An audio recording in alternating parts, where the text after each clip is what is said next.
ओम नमो भगवते वासुदेवाय। आप सभी का हमारे YouTube चैनल पर हार्दिक स्वागत है। आज एकादशी पर सुने श्रीमद् भागवत कथा का ये अध्याय, ब्राह्मण आत्मदेव की कथा। पूर्व काल की बात है। तुंगभद्रा नदी के तट पर एक उत्तम नगर बसा हुआ था। वहाँ सभी लोग अपने अपने धर्मों का पालन करते और सत्य एवं सत्कर्म में लगे रहते थे। उस नगर में आत्मदेव नामक एक ब्राह्मण रहता था, जो समस्त वेदों का विशेषज्ञ और श्रौत स्मार्त कर्मों में निष्णात था। वह ब्राह्मण द्वितीय सूर्य की भांति तेजस्वी जान पड़ता था। यद्यपि वह भिक्षा से ही जीवन निर्वाह करता था, तो भी लोक में धनवान समझा जाता था। उसकी स्त्री का नाम धुंधली था। वह सुंदरी तो थी ही, अच्छे कुल में भी उत्पन्न हुई थी, फिर भी स्वभाव की बड़ी हठीली थी। सदा अपनी ही टेक रखती थी, हमेशा दूसरे लोगों की चर्चा किया करती थी। उसमें क्रूरता भी थी तथा वह प्रायः बहुत बकवाद किया करती थी, परंतु घर का कामकाज करने में बड़ी बहादुर थी। कंजूस भी कम नहीं थी। कलह का तो उसे व्यसन सा हो गया था। ये दोनों पति पत्नी बड़े प्रेम से रहते थे, फिर भी उन्हें कोई संतान नहीं थी। इस कारण धन, भोग सामग्री तथा घर आदि कोई भी वस्तु उन्हें सुखद नहीं जान पड़ती थी। कुछ काल के पश्चात उन्होंने संतान प्राप्ति के लिए धर्म का अनुष्ठान आरंभ किया। वे दीनों को सदा गौ, भूमि, सुअर और वस्त्र आदि दान करने लगे। उन्होंने अपने धन का आधा भाग धर्म के मार्ग पर खर्च कर दिया, तो भी उनके न कोई पुत्र हुआ न पुत्री। इससे ब्राह्मण को बड़ी चिंता हुई। वह आकुल हो उठा और एक दिन अत्यंत दुख के कारण घर छोड़कर वन में चला गया। वहां दोपहर के समय उसे प्यास लगी, इसलिए वह एक पोखरे के किनारे गया और वहां जल पीकर बैठा रहा। संतानहीनता के दुख से उसका सारा शरीर सूख गया था। उसके बैठने के 2 ही घड़ी बाद एक सन्यासी वहां आए। उन्होंने भी पोखरे में जल पिया। ब्राह्मण ने देखा वे जल पी चुके हैं, तो वह उनके पास गया और चरणों में मस्तक झुकाकर जोर जोर से सांस लेता हुआ सामने खड़ा हो गया। सन्यासी ने पूछा, ब्राह्मण तुम रोते क्यों हो? तुम्हें क्या भारी चिंता सता रही है? तुम शीघ्र ही मुझसे अपने दुख का कारण बताओ। ब्राह्मण ने कहा, मुने मैं अपना दुख क्या कहूँ? ये सब मेरे पूर्व पापों का संचित फल है। मेरे कोई संतान नहीं है, इससे मेरे पितर भी दुखी हैं। वे मेरे पूर्वज मेरी दी हुई जलांजलि को जब पीने लगते हैं, उस समय वह उनकी चिंता जनित सांसों से कुछ गर्म हो जाती है। देवता और ब्राह्मण भी मेरी दी हुई वस्तु को प्रसन्नता पूर्वक नहीं लेते। संतान के दुख से मेरा संसार सूना हो गया है, अतः अब मैं यहाँ प्राण त्यागने के लिए आया हूँ। संतानहीन पुरुष का जीवन धिक्कार के योग्य है। जिस घर में कोई संतान, कोई बाल बच्चे ना हो, वह घर भी धिक्कार देने योग्य है। निसंतान पुरुष के धन को भी धिक्कार है तथा संतानहीन कुल भी धिक्कार के ही योग्य है। मैं अपने दुर्भाग्य को कहाँ तक बताऊं? जिस गाय को पालता हूँ वह भी सर्वथा बंध्या हो जाती है। मैं जिसको रोपता हूँ उस वृक्ष में भी फल नहीं लगते। इतना ही नहीं, मेरे घर में बाहर से जो फल आता है वह भी शीघ्र ही सूख जाता है। जब मैं ऐसा अभागा और संतानहीन हूँ, तो इस जीवन को रखने से क्या लाभ है? ऐसा कहकर वह ब्राह्मण दुख से व्यथित हो उठा और उन सन्यासी बाबा के पास फूट फूट कर रोने लगा। सन्यासी के हृदय में बड़ी करुणा भर आई। वे योगी भी थे। उन्होंने ब्राह्मण के ललाट में लिखे हुए विधाता के अक्षरों को पढ़ा और सब कुछ जानकर विस्तार पूर्वक कहना आरंभ किया। सन्यासी ने कहा, ब्राह्मण सुनो, मैंने इस समय तुम्हारा प्रारब्ध देखा है। उससे जान पड़ता है कि 7 जन्मों तक तुम्हारे कोई संतान किसी प्रकार नहीं हो सकती। अतः संतान का मोह छोड़ो, क्योंकि ये महान अज्ञान है। देखो, कर्म की गति बड़ी प्रबल है, अतः विवेक का आश्रय लेकर संसार की वासना त्याग दो। पूर्व काल में संतान के ही कारण राजा सगर और अंग को दुख भोगना पड़ा था। इसलिए अब तुम कुटुंब की आशा छोड़ दो, त्याग में ही सब प्रकार का सुख है। ब्राह्मण बोले, बाबा विवेक से क्या होगा, मुझे तो जैसे बने वैसे पुत्र ही दीजिए, नहीं तो मैं शोक से मूर्छित होकर आपके आगे ही प्राण त्याग दूंगा। पुत्र आदि के सुख से हीन ये सन्यास तो सर्वथा नीरस ही है। संसार में पुत्र पौत्रों से भरा हुआ गृहस्थ आश्रम ही सरस है। ब्राह्मण का ये आग्रह देख उन तपोधन ने कहा, देखो विधाता के लेख को मिटाने का हठ करने से राजा चित्रकेत को कष्ट भोगना पड़ा। अतः दैव ने जिसके पुरुषार्थ को कुचल दिया हो, ऐसे पुरुष के समान तुम्हें पुत्र से सुख नहीं मिलेगा। फिर भी तुम हठ करते जा रहे हो, तुम्हें केवल अपना स्वार्थ ही सूझ रहा है, अतः मैं तुमसे क्या कहूँ। अंत में ब्राह्मण का बहुत आग्रह देख सन्यासी ने उसे एक फल दिया और कहा, इसे तुम अपनी पत्नी को खिला देना, इससे उसके एक पुत्र होगा। तुम्हारी स्त्री को चाहिए कि वह 1 वर्ष तक सत्य, शौच, दया और दान का नियम पालती हुई प्रतिदिन एक समय भोजन करे। इससे उसका बालक अत्यंत शुद्ध स्वभाव वाला होगा। ऐसा कहकर वे योगी महात्मा चले गए और ब्राह्मण अपने घर लौट आया। यहाँ उसने अपनी पत्नी के हाथ में वह फल दे दिया और स्वयं कहीं चला गया। उसकी पत्नी तो कुटिल स्वभाव की थी। अपनी सखी के आगे रो रो कर इस प्रकार कहने लगी, अहो मुझे तो बड़ी भारी चिंता हो गई, मैं तो इस फल को नहीं खाऊंगी। सखी, इस फल को खाने से गर्भ रहेगा और गर्भ से पेट बढ़ जाएगा, फिर तो खाना पीना कम होगा और इससे मेरी शक्ति घट जाएगी। ऐसी दशा में तुम ही बताओ, घर का काम धंधा कैसे होगा। यदि दैववश गांव में लूट पड़ जाए तो गर्भिणी स्त्री भाग कैसे सकेगी। यदि कहीं सुखदेव जी की तरह ये गर्भ भी 12 वर्षों तक पेट में ही रह गया तो इसे बाहर कैसे निकाला जाएगा। यदि कहीं प्रसव काल में बच्चा टेढ़ा हो गया तब तो मेरी मौत ही हो जाएगी। बच्चा पैदा होते समय बड़ी असह्य पीड़ा होती है। मैं सुकुमारी स्त्री भला उसे कैसे सह सकूंगी। गर्भवती अवस्था में जब मेरा शरीर भारी हो जाएगा और चलने फिरने में आलस्य लगेगा, उस समय मेरी ननद रानी आकर घर का सारा माल उड़ा ले जाएंगी। और तो और ये सत्य, शौच आदि का नियम पालना तो मेरे लिए बहुत ही कठिन दिखाई देता है। जिस स्त्री के संतान होती है उसे बच्चों के लालन पालन में भी कष्ट भोगना पड़ता है। मैं तो समझती हूँ बांझ अथवा विधवा स्त्रियां ही अधिक सुखी होती हैं। इस प्रकार कुतर्क करके उस ब्राह्मणी ने फल नहीं खाया। जब पति ने पूछा, तुमने फल खाया, तो उसने कह दिया, हाँ खा लिया। एक दिन उसकी बहन अपने आप ही उसके घर आई। धुंधली ने उसके आगे अपना सारा वृत्तांत सुनाकर कहा, बहन मुझे इस बात की बड़ी चिंता है कि संतान न होने पर मैं पति को क्या उत्तर दूंगी। इस दुख के कारण मैं दिनों दिन दुबली हुई जा रही हूँ, बताओ मैं क्या करूँ। तब उसने कहा, दीदी मेरे पेट में बच्चा है, प्रसव होने पर वह बालक मैं तुमको दे दूंगी। तब तक तुम गर्भवती स्त्री के भांति घर में छिपकर मौज से रहो। तुम मेरे पति को धन दे देना, इससे वे अपना बालक तुम्हें दे देंगे तथा लोगों में इस बात का प्रचार कर देंगे कि मेरा बच्चा 6 महीने का होकर मर गया। मैं प्रतिदिन तुम्हारे घर में आकर बच्चे का पालन पोषण करती रहूंगी। तुम इस समय परीक्षा लेने के लिए ये फल गौ माता को खिला दो। तब उस ब्राह्मणी ने स्त्री स्वभाव के कारण वह सब कुछ वैसे ही किया। तदनंतर समय आने पर उसकी बहन को बच्चा पैदा हुआ। बच्चे के पिता ने बालक को लाकर एकांत में धुंधली को दे दिया। उसने अपने स्वामी को सूचना दे दी कि मेरे बच्चा पैदा हो गया और कोई कष्ट नहीं हुआ।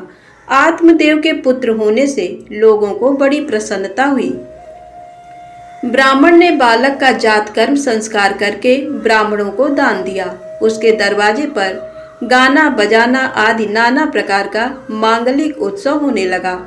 धुंधली ने स्वामी से कहा, मेरे स्तनों में दूध नहीं है, फिर गाय भैंस आदि अन्य जीवों के दूध से मैं बालक का पोषण कैसे करूंगी। मेरी बहन को भी बच्चा हुआ था, किंतु वह मर गया, अतः अब उसी को बुलाकर घर में रखिए, वही आपके बालक का पालन पोषण करेगी। उसके पति ने पुत्र की जीवन रक्षा के लिए सब कुछ किया। माता ने उसका नाम धुंधकारी रखा। तदनंतर 3 महीने बीतने के बाद ब्राह्मण की गौ ने भी एक बालक को जन्म दिया, जो सर्वांग सुंदर, दिव्य, निर्मल तथा सुवर्ण की सी कांति वाला था। उसे देखकर ब्राह्मण देवता को बड़ी प्रसन्नता हुई और उसने स्वयं ही बालक के सब संस्कार किए। उस बालक के कान गौ के समान थे। ये देखकर आत्मदेव ने उसका नाम गोकर्ण रख दिया। कुछ काल व्यतीत होने पर वे दोनों बालक जवान हो गए। उनमें गोकर्ण तो पंडित और ज्ञानी हुआ, किंतु धुंधकारी महादुष्ट निकला। स्नान और शौचाचार का तो उसमें नाम भी नहीं था। वह अभक्ष्य भक्षण करता, क्रोध में भरा रहता और बुरी बुरी वस्तुओं का संग्रह किया करता था। भोजन तो वह सबके हाथ का कर लेता था, चोरी करता, सब लोगों से द्वेष बढ़ाता, दूसरों के घरों में आग लगा देता और खिलाने के बहाने छोटे बच्चों को पकड़कर कुएं में डाल देता था। जीवों की हिंसा करने का उसका स्वभाव हो गया था। वह हमेशा हथियार लिए रहता और दीन दुखियों तथा अंधों को कष्ट पहुंचाया करता था। चांडालों के साथ उसने खूब मेल बढ़ा लिया था। वह प्रतिदिन हाथ में फंदा लिए कुत्तों की टोली के साथ शिकार की टोह में घूमता रहता था। उसने बेश्या के कुसंग में पड़कर पिता का सारा धन बर्बाद कर दिया। एक दिन तो माता पिता को खूब पीटकर वह घर के सारे बर्तन भांडे उठा ले गया। इस प्रकार धनहीन हो जाने के कारण बेचारा बाप फूट फूट कर रोने लगा। वह बोला, इस प्रकार पुत्रवान बनने से तो अपुत्र रहना ही अच्छा है। कुपुत्र बड़ा ही दुखदाई होता है। अब मैं कहाँ रहूं, कहाँ जाऊं, कौन मेरा दुख दूर करेगा। हाय, मुझ पर बड़ा भारी कष्ट आ पहुंचा। अब तो मैं इस दुख से अपना प्राण त्याग दूंगा।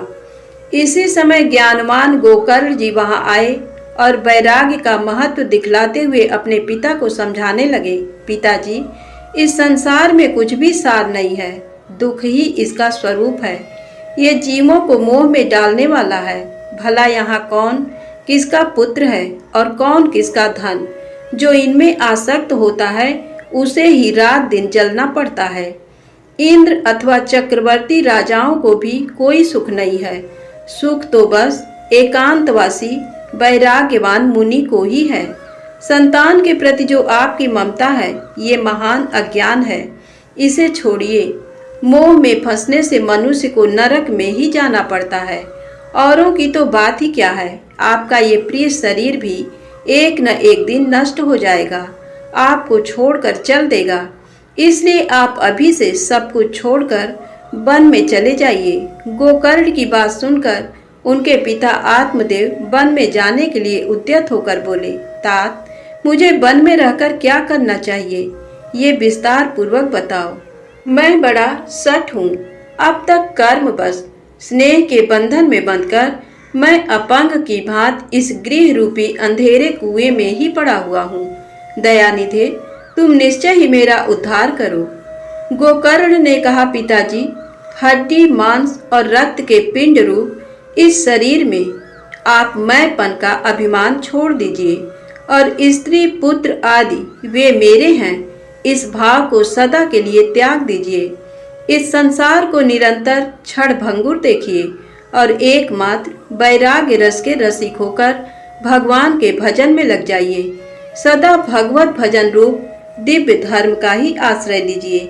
सकाम भाव से किए जाने वाले लौकिक धर्मों को छोड़िए। साधु पुरुषों की सेवा कीजिए। भोगों की तृष्णा को त्याग दीजिए तथा दूसरों के गुण दोषों का विचार करना शीघ्र छोड़कर निरंतर भगवत सेवा एवं भगवत कथा के रस का पान कीजिए। इस प्रकार पुत्र के कहने से आत्मदेव 60 वर्ष की अवस्था बीत जाने पर घर छोड़कर स्थिर चित्त से वन को चले गए और वहां प्रतिदिन भगवान श्रीहरि की परिचर्या करते हुए नियम पूर्वक 10वें स्कंद का पाठ करने से उन्होंने भगवान श्री कृष्ण चंद्र को प्राप्त कर लिया। सूत जी कहते हैं, पिता के विरक्त होकर वन में चले जाने के बाद एक दिन धुंधकारी ने अपनी माता को खूब पीटा और कहा, बता धन कहाँ रखा है, नहीं तो लातों से तेरी खबर लूंगा। उसकी इस बात से डरकर और पुत्र के उपद्रवों से दुखी होकर उसकी माँ रात को कुएं में कूद पड़ी। इससे उसकी मृत्यु हो गई। इस प्रकार माता पिता के न रहने पर गोकर्ण जी तीर्थ यात्रा के लिए चल दिए। वे योगनिष्ठ थे। उनके मन में इस घटना के कारण न कोई दुख था न कोई सुख, क्योंकि उनका न कोई शत्रु था न मित्र। अब धुंधकारी 5 वेश्याओं के साथ घर में रहने लगा। उनके पालन पोषण के लिए बहुत सामग्री जुटाने की चिंता से उसकी बुद्धि मोहित हो गई थी, अतः वह अत्यंत क्रूरतापूर्ण कर्म करने लगा। एक दिन उन कुलटाओं ने उससे गहनों के लिए इच्छा प्रकट की। धुंधकारी तो काम से अंधा हो रहा था, उसे अपनी मृत्यु की भी याद नहीं रहती थी। ये गहने जुटाने के लिए घर से निकल पड़ा और जहाँ तहाँ से बहुत सा धन चुराकर पुनः अपने घर लौट आया।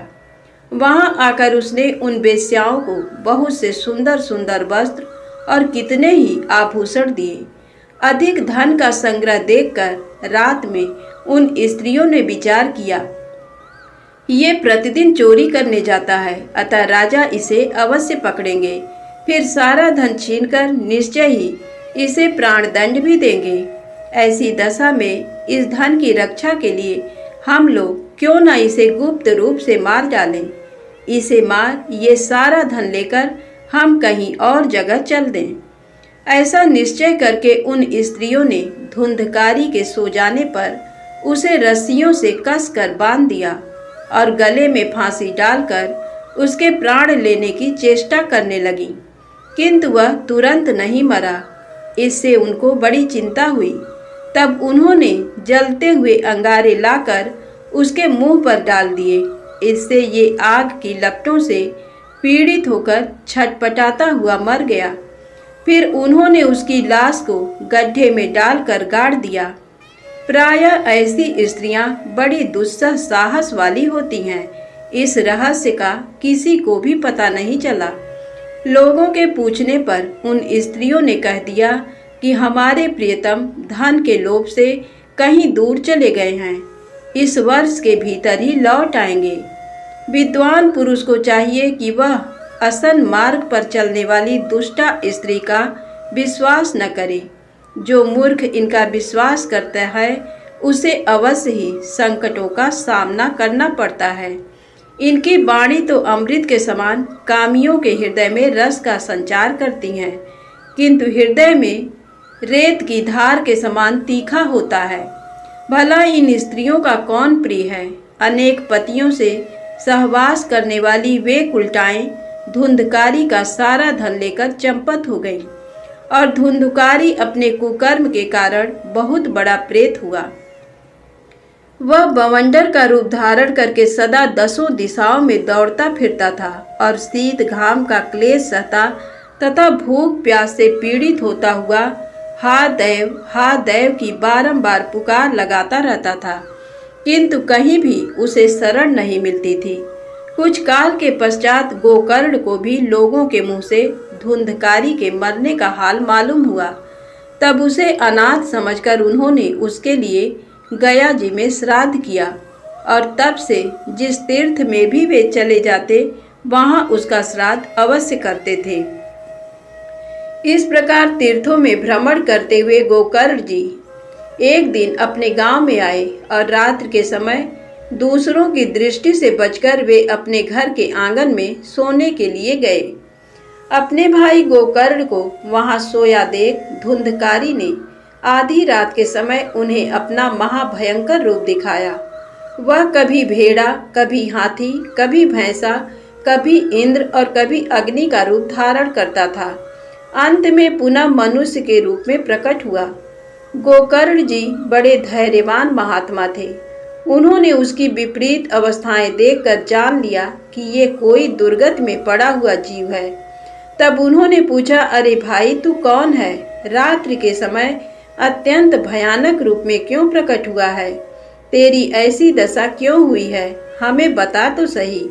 तू प्रेत है या पिशाच है अथवा कोई राक्षस है? उनके ऐसा पूछने पर वह बारंबार उच्च स्वर से रोदन करने लगा।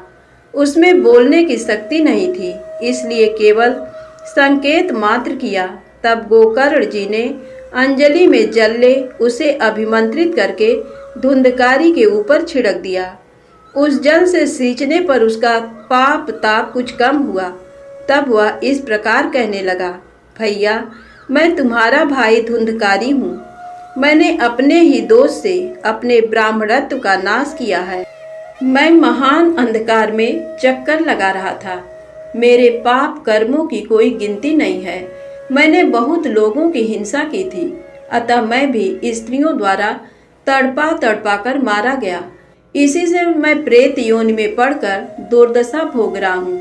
अब दैवाधीन कर्म फल का उदय हुआ है, इसलिए मैं वायु पीकर जीवन धारण करता हूँ। मेरे भाई तुम दया के समुद्र हो, अब किसी प्रकार जल्दी ही मेरा उद्धार करो। धुंधकारी की बात सुनकर गोकर्ण बोले, भाई ये तो बड़े आश्चर्य की बात है। मैंने तो तुम्हारे लिए गया जी में विधि पूर्वक पिंडदान किया है, फिर तुम्हारी मुक्ति कैसे नहीं हुई? यदि गया श्राद्ध से भी मुक्ति न हो तो यहाँ दूसरा तो कोई उपाय ही नहीं है। प्रेत, इस समय मुझे क्या करना चाहिए ये तुम ही विस्तार पूर्वक बताओ। प्रेत ने कहा, भाई सैकड़ों गया श्राद्ध करने से भी मेरी मुक्ति नहीं होगी। इसके लिए अब तुम और ही कोई उपाय सोचो। प्रेत की ये बात सुनकर गोकर्ण को बड़ा विस्मय हुआ। वे कहने लगे, यदि सैकड़ों गया श्राद्ध से तुम्हारी मुक्ति नहीं होगी तब तो तुम्हें इस प्रेत योनि से छुड़ाना असंभव ही है। अच्छा, इस समय तो तुम अपने स्थान पर ही निर्भय होकर रहो। तुम्हारी मुक्ति के लिए कोई दूसरा उपाय सोचकर उसी को काम में लाऊंगा। गोकर्ण की आज्ञा पाकर धुंधकारी अपने स्थान पर चला गया। इधर गोकर्ण जी रात भर सोचते विचारते रहे, किंतु उसके उद्धार का कोई भी उपाय उन्हें नहीं सूझा। सवेरा होने पर उन्हें आया देख गांव के लोग बड़े प्रेम के साथ उनसे मिलने के लिए आए। तब गोकर्ण ने रात में जो घटना घटित हुई थी वह सब उन्हें कह सुनाई। उनमें जो लोग विद्वान, योगनिष्ठ, ज्ञानी और ब्रह्मवादी थे, उन्होंने शास्त्र ग्रंथों को उलट पुलट कर देखा, किंतु उन्हें धुंधकारी के उद्धार का कोई उपाय नहीं दिखाई दिया। तब सब लोगों ने मिलकर यही निश्चय किया कि भगवान सूर्य नारायण उसकी मुक्ति के लिए जो उपाय बताएं वही करना चाहिए। ये सुनकर गोकर्ण ने भगवान सूर्य की ओर देखकर कहा, भगवान आप सारे जगत के साक्षी हैं, आपको नमस्कार है। आप मुझे धुंधकारी की मुक्ति का साधन बताइए।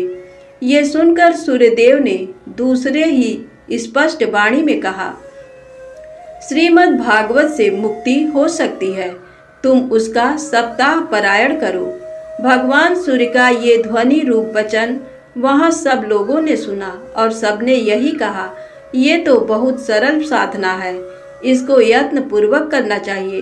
गोकर्ण जी भी ऐसा ही निश्चय करके कथा बाँचने को तैयार हो गए। उस समय वहाँ कथा सुनने के लिए आसपास के स्थानों और गांवों से लोग एकत्रित होने लगे। अपंग, अंधे, बूढ़े और मंदभागी पुरुष भी अपने पापों का नाश करने के लिए वहां आ पहुँचे। इस प्रकार यहाँ बहुत बड़ा समाज जुट गया, जो देवताओं को भी आश्चर्य में डालने वाला था। जिस समय गोकर्ण जी व्यास गद्दी पर बैठकर कथा बाँचने लगे, उस समय वह प्रेत भी वहां आया और इधर उधर बैठने के लिए स्थान ढूंढने लगा। इतने में ही उसकी दृष्टि एक 7 गांठ वाले ऊंचे बांस पर पड़ी। उसी के नीचे वाले छेद में घुसकर वह कथा सुनने के लिए बैठा। वायु रूप होने के कारण वह बाहर कहीं बैठ नहीं सकता था, इसलिए बांस में ही घुस गया था। गोकर्ण जी ने एक वैष्णव ब्राह्मण को प्रधान श्रोता बनाकर पहले स्कंद से ही स्पष्ट वाणी में कथा सुनानी आरंभ की। सायंकाल में जब कथा समाप्त होने लगी तब एक विचित्र घटना घटित हुई।